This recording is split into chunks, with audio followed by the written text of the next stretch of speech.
in cấp dòng lăng ayo eu hin ti pon te đi ra lung hang nan mau dòng lăng lung mo na ding go le lo đi din go thân đinh nay gòn hầm na se lung nga thì có lo gì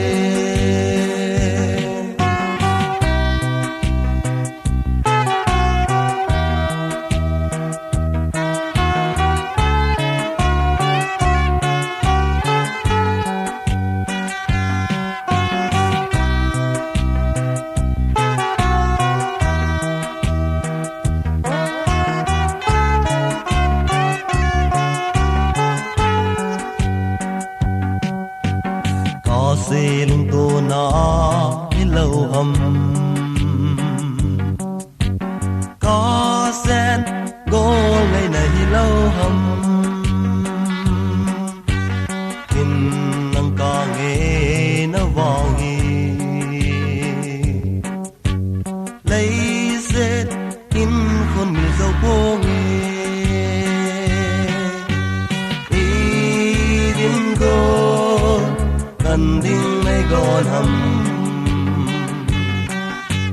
na se lung nga thì có lo gì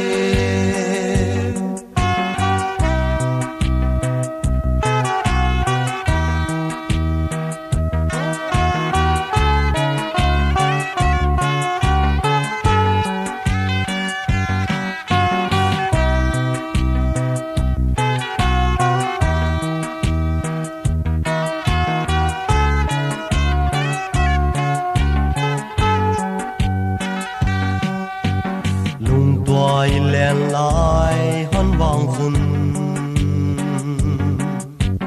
nay khăn in heo nay ti toài ba na geli ta na se nung nga oi ding hi na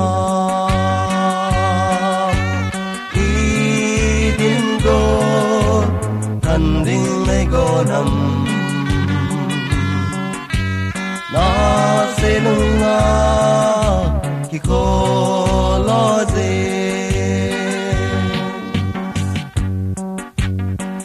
vei ga ya na núp lâu le